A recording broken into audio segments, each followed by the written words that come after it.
Comme nous pouvons le voir, le programme de formation en agriculture et en élevage biologique.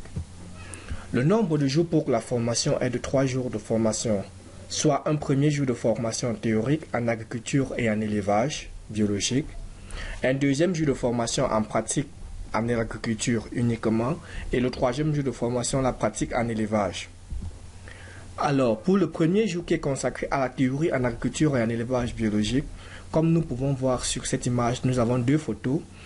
Ici, nous avons les participants à la formation que nous avons organisée en agriculture biologique à Abidjan. Et de l'autre côté, nous pouvons voir donc les projections PowerPoint que nous pouvons faire sur l'agriculture. Il sera question de faire la théorie de tout ce qui serait fait en pratique en agriculture et en élevage le deuxième et troisième jour de formation. Donc, une projection vidéo et des vidéos illustratives et de démonstrations seront faites le premier jour de la formation.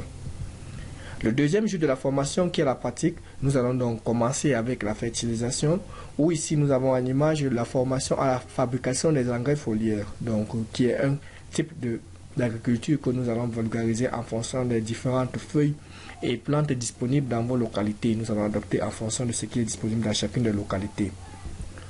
Nous allons ensuite la fabrication du biochar, qui est un engrais qui est utilisé pour la fertilisation des différentes plantes.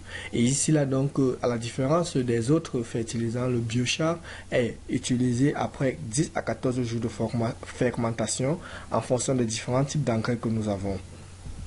Nous allons aussi la fabrication du bokashi qui, si vous voyez sur la photo en image, nous avons le bokashi qui est utilisé aussi bien en agriculture et en élevage. L'image ici là nous montre donc qu'elle peut être utilisée en agriculture et ici là c'est pour montrer l'image en élevage autant pour moi et ici là c'est en agriculture. Donc la réalisation de cela permet donc de montrer que le bokashi peut être utilisé aussi bien en agriculture qu'en élevage. Nous allons aussi vous montrer la fabrication des micro-organismes efficaces. Nous avons 3 photos. Ici, là, le micro-organisme efficace utilisé en élevage, les micro-organismes efficaces utilisés en agriculture et les micro-organismes efficaces utilisés aussi bien en agriculture qu'en élevage. Tout cela sera fait durant la pratique pour la formation et expliqué en théorie. Nous avons ensuite la fabrication des biopestifuges utilisés pour lutter contre les insectes, les nématodes, les champignons et les bactéries sur les cultures. Durant la formation, nous allons montrer comment est-ce que certaines plantes sont utilisées pour lutter contre ces différents ravageurs sur nos cultures. Et il faut préciser que nos différents biopestifuges, nous l'associons avec les micro-organismes efficaces que nous avons montrés tout à l'heure pour que la composition soit plus efficace. Durant la formation, vous aurez toutes ces différentes explications. En fonction des plantes qui sont disponibles dans vos localités, nous allons donc utiliser cela pour lutter contre les ravageurs. Par la suite, en élevage, nous allons vous montrer les recettes ethno-vétérinaires pour lutter ou prévenir les maladies bactériennes, les maladies virales, les maladies respiratoires et toutes autres différentes pestes. Ici, là, nous allons juste illustrer par le A. Il y a tellement d'autres recettes ethno-vétérinaires pour prévenir donc les maladies. Ici, là, donc, nous avons la fabrication des aliments et de la conservation. Ici, nous pouvons voir comment est-ce que les aliments sont conservés. Ce que nous avons mis cette deuxième photo, c'est que bien que cette personne soit en train d'utiliser donc les alimentations faites de manière biologique, cette deuxième photo illustre des erreurs à éviter lorsqu'il faut fermenter les différents aliments pour la consommation. Comme nous pouvons le voir ici, là, de l'eau qui stagne, ça ce n'est pas bon. Et nous avons mis cette photo pour illustrer que bien que les personnes peuvent fabriquer des aliments de manière biologique, mais si un aspect de santé n'est pas respecté, il est très important que nous, à ce moment-là, comme ça, l'agriculture biologique devient très dangereuse. Et nous avons dans la fermentation des aliments placés, comment est-ce qu'elle se place dans les différents plastiques et comment est-ce que donc elles peuvent être utilisées par les animaux pour l'alimentation. Et enfin, nous avons la désinfection des salles d'élevage.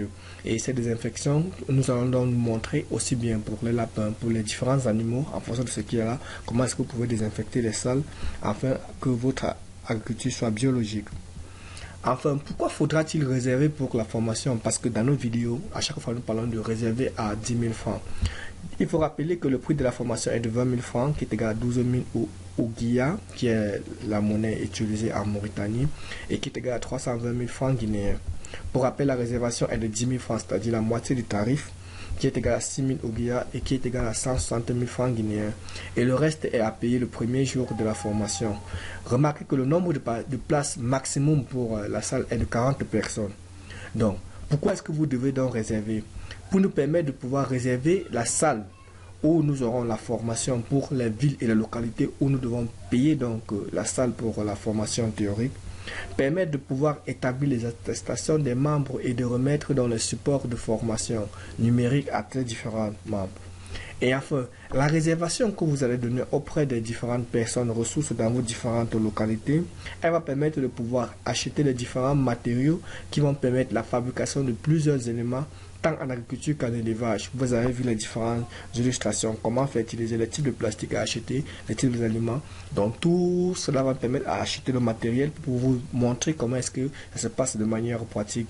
Donc la réservation est importante et les premiers à réserver seront ceux-là qui seront. Et quand la liste à 40 est arrivée, nous arrêtons et c'est le maximum que nous pouvons avoir pour une formation efficace.